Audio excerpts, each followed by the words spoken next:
Hi everyone, I'm Jackie. And I'm Jamie. Welcome to Swissborg's first all-women AMA. So a big thank you to everyone who submitted questions for this AMA. We're excited to bring you some of the top talent from our all-star team to answer them, including engineers, product managers, UX researchers, and more. Make sure that your Engine app is ready and stay tuned through the entire show for a chance to win an NFT.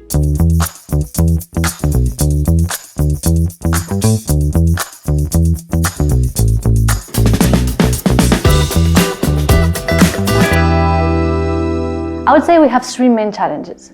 First, this is the fastest moving space ever. One day something is a new hot topic, and the day after it is already has been. Second challenge is that we are working with very complex concepts, and we aim to democratize wealth management. It means that we want to make it available to you, but also to your mom, to your dad, your grandma. It needs to stay simple. Third challenge is that as a financial company, we have to have a lot of regulatory compliance and security needs. Balancing those with creating new innovating features is a day-to-day challenge. To tackle those challenges, we try to have the shortest cycle possible from ideation, hypothesis testing, and feature release. And we make sure to test our features with all of the different clusters of our community, while making sure to stay compliant.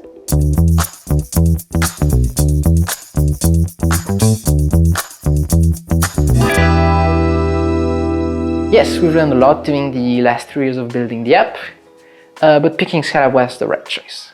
We're always moving forward and changing stuff for the better. In 3 more years, we'll look back and find even more stuff to change. That's human nature. It means we've grown.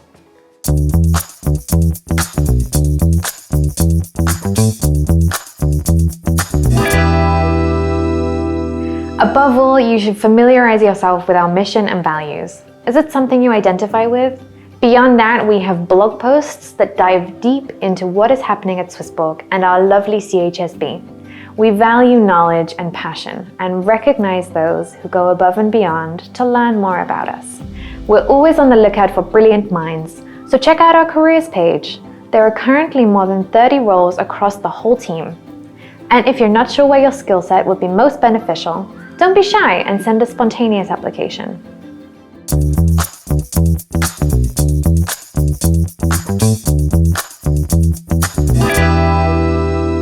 Communication at any tech organization is a challenge.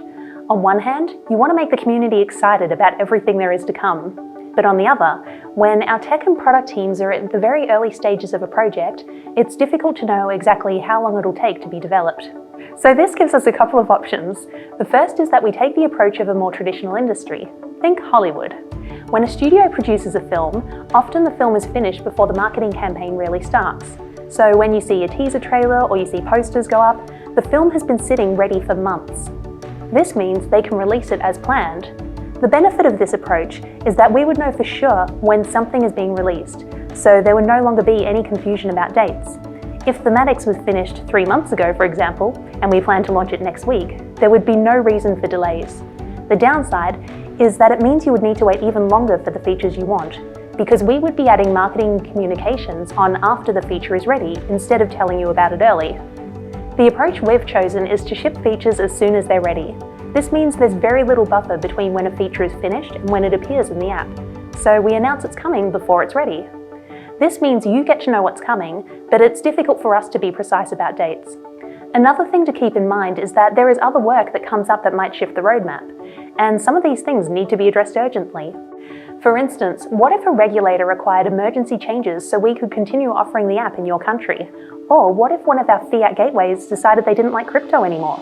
These are serious challenges that might need to pull in resources from other teams to ensure they're solved. And if that challenge takes 2 weeks or a month to get solved, then that's going to affect the expected release of the other features those team members were working on. Then there's also an element of certain people sharing things a little bit too early in the process. On the marketing side, we're working to create a culture where projects are only shared once the work is started and we have an idea of release dates.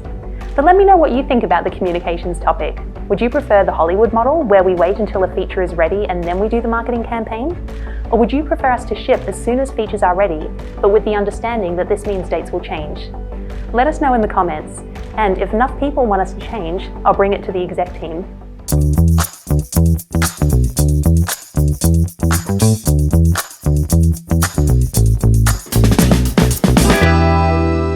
balance in the application has always been virtual.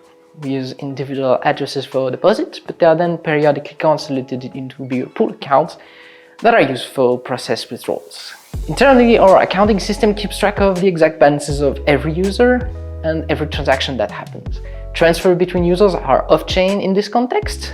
The money will be moved from one account to another in our ledger only.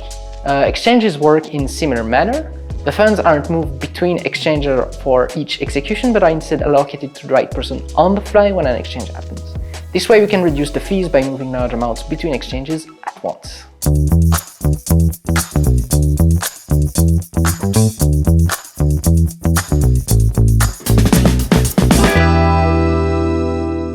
The mission of UX research overall is about deeply knowing our users and getting insights that ultimately help the company making the right choices. Our app is about wealth management. We want people to stay with us for a long time and to count on us for strategies that make their wealth grow over time, at any level of wealth, whether they have a lot or just as little as 10 euros. In this respect, UX research worries about understanding the different typologies of users, their habits, their motivations, their fears. This goes beyond simply listening to our users and what they share with us on social media or on the public roadmap, which we do in any case. It's about knowing the people for whom we are building our product and making sure that the product is actually shaped around them. So on one hand, research is about exploring the psychology of our users and potential users to bring their perspective into account when we set our priorities. On the other hand, user research is about accompanying product managers and designers through the journeys of building a new solution.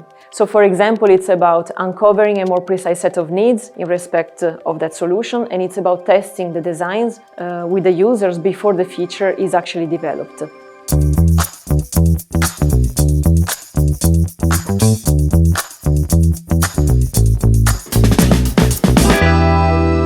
Well, the game plan is to take it one step at a time. For now, our internal Women in Crypto Task Force has identified key priority initiatives for 2022. We are determined to find internal solutions first before focusing our efforts on marketing. After all, we want to practice what we preach. And we also want to learn from how our initiatives play out internally to drive inspiration on strategy for mass adoption, how we share with our community, and with the general public. We want Swissborg to look like the future we envision, diverse, equal, and forward-thinking. Otherwise, here are some of the things the task force has accomplished or is in progress to date. We've committed to equal gender representation at all of the events we'll be at this year. We've committed to increasing the number of women representation across our content initiatives, such as social media, blogs, articles. We've implemented a hiring bounty for referring women to work with us. And we've created this Careborg umbrella for all initiatives related to team member allyship. Lots of exciting stuff to come.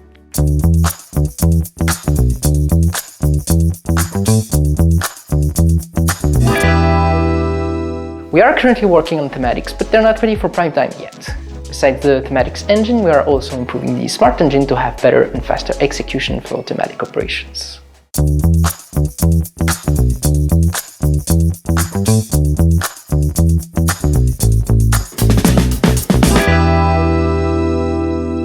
First, I'd like to point out that the AMA questions were open to all and that we invited our entire community to view it and comment on it. Second, this is really not reverse discrimination in any shape or form.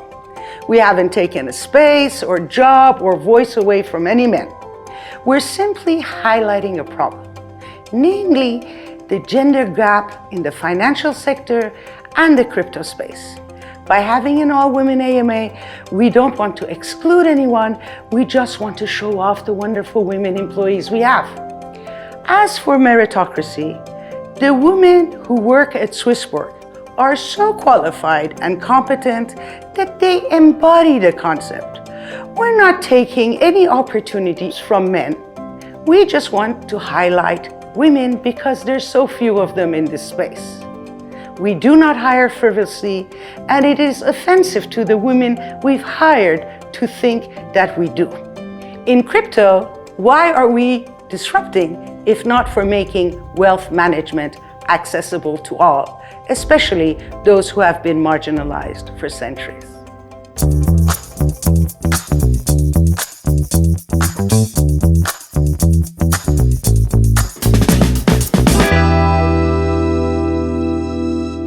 We already announced in the keynote that we are going to release 2 major updates in the app: passive income and thematic. I hope you are excited because we are. But when building them, we are making sure to reward our premium users by giving them special advantages. And this is just the beginning. We just dedicated a whole team to focus on activating our community and raising our GSHSB. So stay tuned for more advantages.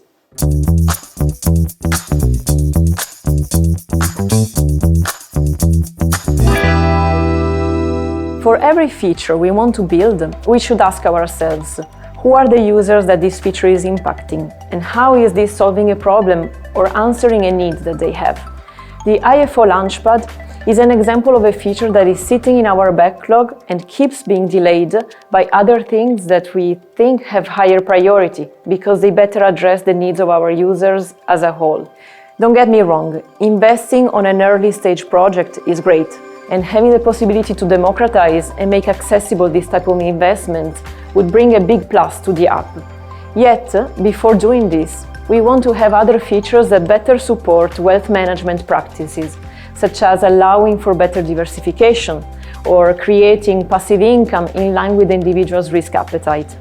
So, this being said, at the moment the IFO Launchpad will have to wait. Along with other features we know are important for our users, such as kids account, joint accounts, and others that have lower priority, also considering the user's needs. In this respect, we really appreciate when users participate in the debate of what we should build next. Users have been suggesting features, ideas, improvements, all sorts of things, and we do listen and capture those comments as much as possible. Yet, what UX research is ultimately trying to uncover is the unspoken needs behind any feature request, so that we can truly define the ultimate goal of a feature and also judge if that feature is really the best thing to do. So I think it's important also for you to be aware of this process, and instead of suggesting solutions, start sharing with us what job you would like or need the app to do for you, and letting us find the best solution to get the job done.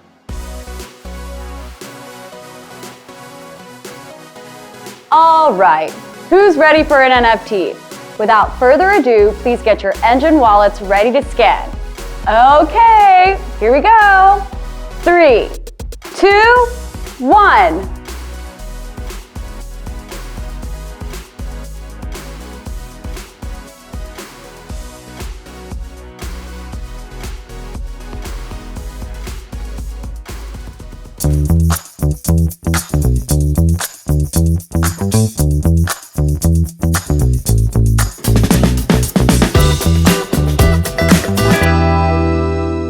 One of our core values is the democratization of wealth management.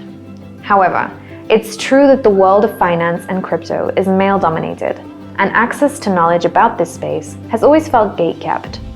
This year, we set up the Women in Crypto Task Force and created a safe space at Swissborg to share knowledge with our women colleagues. Our mission going forward is to make learning about crypto and wealth management more accessible and engaging for everyone, but in particular for women who have felt left out of the conversation and are less comfortable investing in an often high-risk market. Statistically, women are risk-averse investors. Right now, around 20% of our community identify as women. And this is a rough guess, because as you know, we don't ask your gender when you register on the app. We hope new features such as passive income with its low-risk profile option will bring greater financial independence to all our users, regardless of their risk appetite.